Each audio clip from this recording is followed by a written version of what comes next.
Olá, sejam muito bem-vindos a mais um programa Sabatina, um programa feito direto aqui do Seminário de Teologia da FAP, a Faculdade Adventista do Paraná, para alcançar você, professor, professora da Escola Sabatina, para te ajudar a tornar a sua classe muito mais interativa, mais viva, com participação dos alunos, uma classe mais interessante em que se aprende de verdade.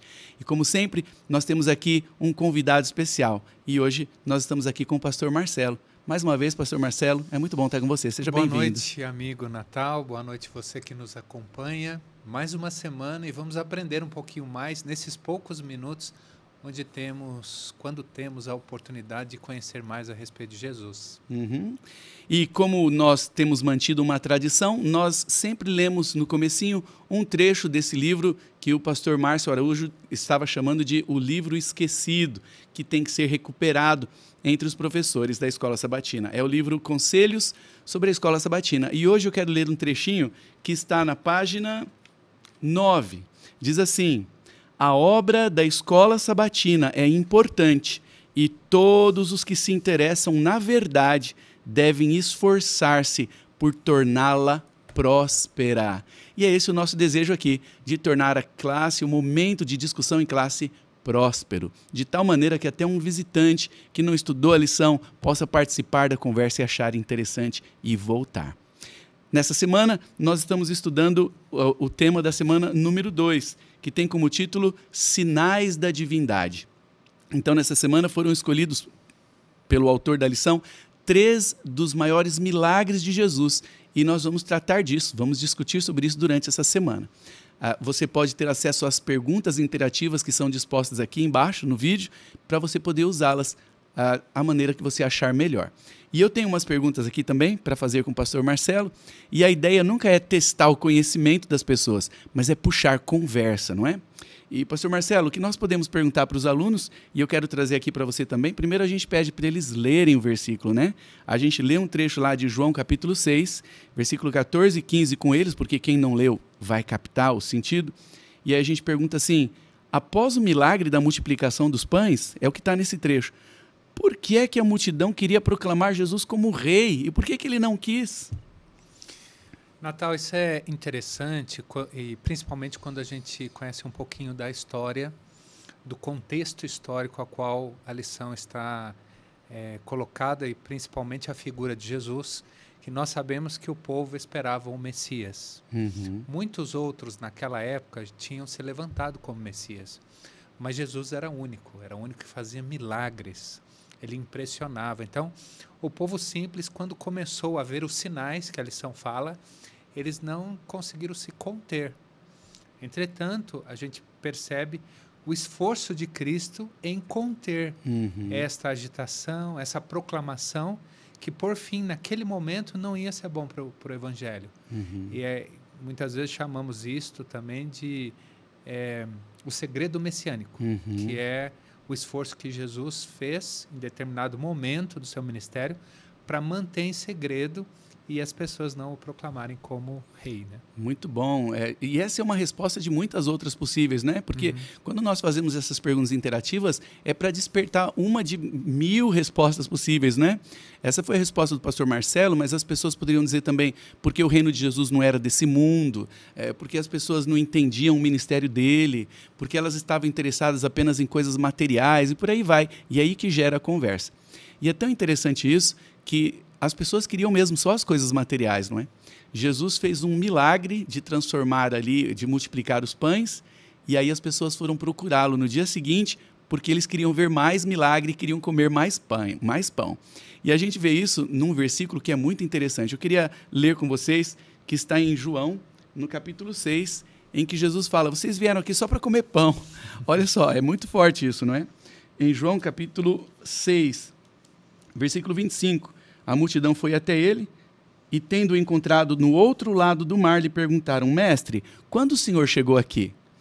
E Jesus foi direto ao ponto. No verso 26 ele disse: em verdade lhes digo, que vocês não estão me procurando porque viram sinais, mas porque comeram os pães e ficaram satisfeitos. Trabalhem pelo alimento que não perece. E aí a gente pode trazer essa conversa com os alunos perguntando o que é que eles não conseguiam enxergar? Por que eles estavam tão cegos e se preocupavam apenas com as coisas materiais?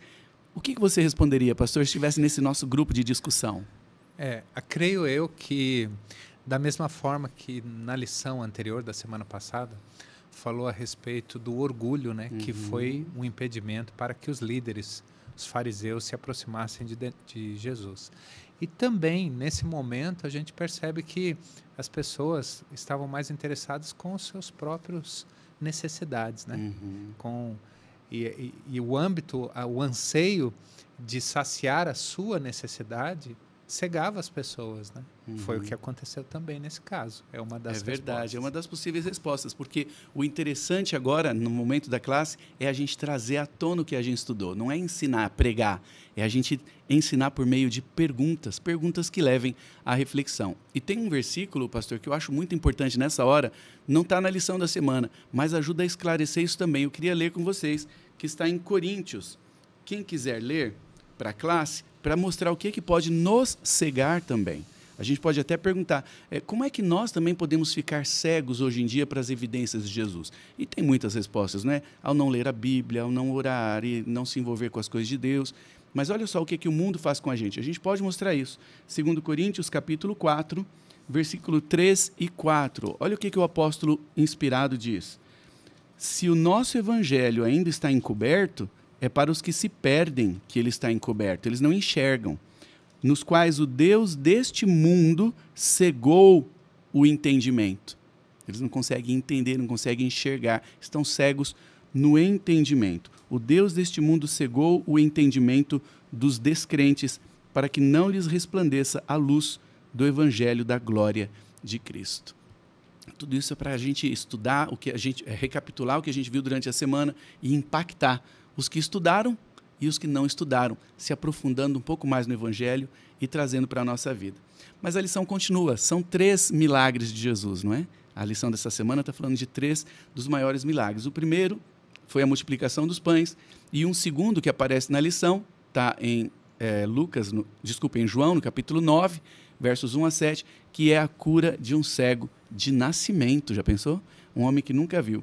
Pastor, o que há de tão extraordinário nesse milagre e como ele identifica Jesus como o Criador? Natal, é interessante que esse milagre ele é cheio de pontos didáticos para ensinar a gente. Jesus encontrou um homem que era cego de nascença. Ou seja, o caso dele não era uma enfermidade simples, né? Talvez, bem provável, que ele tinha alguma má formação, e tudo isso nos leva a entender que somente um Criador que fez o homem, o ser humano, poderia resolver o caso dele. Por isso também, a sair por esse ponto. Também podemos analisar, visualizar, que Jesus também assim utilizou uma maneira, uma logística diferente para curar ele. Talvez didática, né? Didática também. E Jesus teve uma sequência. E nesse caso aí, teve uma repercussão também muito diferente. Ele foi interrogado pelos líderes e ele deu testemunho. Eu gostei muito da lição quando fez um paralelo, dizendo que o homem era cego e começou a ver através do milagre. E de forma paralela, inversamente, os líderes viam e não enxergaram depois do milagre. A pessoa de Jesus... Eles ficaram cegos, né? Eles ficaram cegos. Então, Jesus foi ensinando através dessas pequenas coisas que realmente tocou o coração das pessoas, né? Fez as pessoas se converterem. Olha quantas lições que nós temos, não é? Cada um dos milagres de Jesus. E nessa semana nós vamos discutir esses 3. Então, o primeiro é a multiplicação dos pães. Que lições nós temos disso? Além de que ali está comparando Jesus com Moisés, não é? Jesus fala, Moisés vos deu o maná que caiu do céu, mas eu sou o pão do céu, que veio do céu. Olha quanta coisa. Então, o primeiro é a multiplicação dos pães. O segundo é a cura do cego de nascença. E o terceiro, para mim, é o maior dos milagres, pastor. É a ressurreição de Lázaro. Jesus já havia ressuscitado outros mortos, não é? Mas eles não chegaram a estar em decomposição como Lázaro já estava. Então, esse é o terceiro dos milagres dessa semana, enfatizados pelo autor da lição. E a gente pode perguntar para os alunos o sentimento deles, o que é que mais impacta você na ressurreição de Lázaro? E cada um vai falar, porque ele já estava apodrecendo, é porque Jesus demorou para curá-lo e por aí vai, não é? Pastor, o que mais impacta você no milagre de Lázaro, da ressurreição, e que lições que a gente pode tirar dessa vida, dessa parábola, e como que ela revela o poder divino de Jesus? É interessante também, Natal, que João vai relatando de forma progressiva os milagres, a ponto que a ressurreição de Lázaro aconteceu já chegando perto do final do ministério de Jesus. De tal forma que as pessoas, depois das ressurreições, Jesus começou a ressuscitar as pessoas. Alguns acreditavam que Jesus era um grande profeta, mas quando Cristo começou a ressuscitar as pessoas, isso assim claramente o distinguiu de todo aquele que, inclusive os candidatos, João Batista, né? de todo aquele que havia proclamado o reino antes. Então, isso me impressiona muito, o fato dele... Também nós sabemos que houve uma intencionalidade em ele demorar, para não ter dúvida que Lázaro realmente ressuscitou. Então, o fato de Jesus ir progredindo nos milagres, a tal ponto que a divindade, me parece assim, uma coisa que eu acho muito interessante, é que a divindade em Jesus, ela foi emanando, foi saindo, a ponto que parecia assim que não tinha mais como... Deus estava assim se manifestando, né? Não tinha como mais esconder, vamos dizer assim, que Jesus realmente é Deus. E ele chegou lá e disse, Lázaro, sai para fora.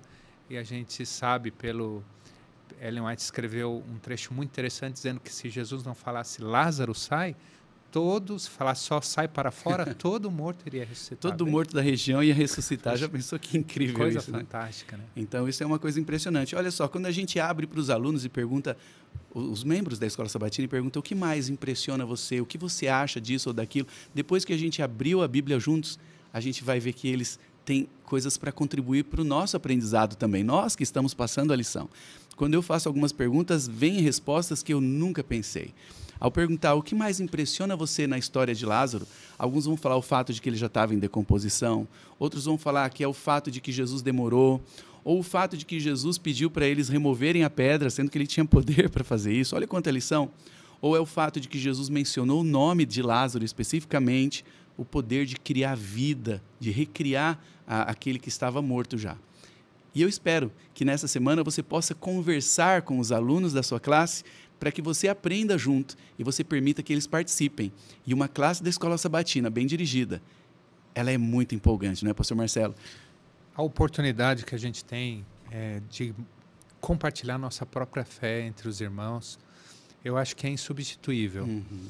E muitas pessoas, talvez assim, quem sabe a maioria das pessoas, não tem uma liberdade dessa em lugar nenhum, a não ser na Escola Sabatina. De participar, de não é? participar, de conversar. De contribuir.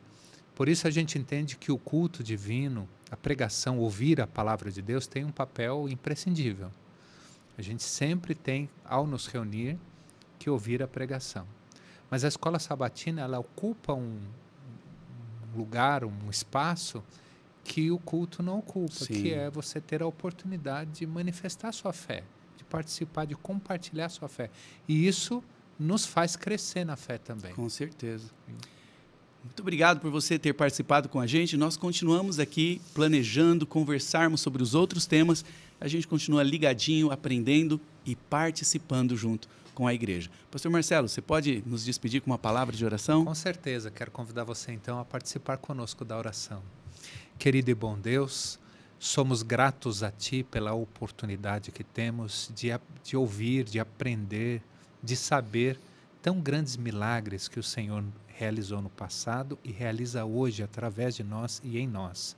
Abençoa-nos, Senhor, para que esses milagres nos levem a testemunhar. Amém. Pedimos em nome de Jesus. Amém. Amém. Que Deus abençoe vocês. Até o nosso próximo encontro.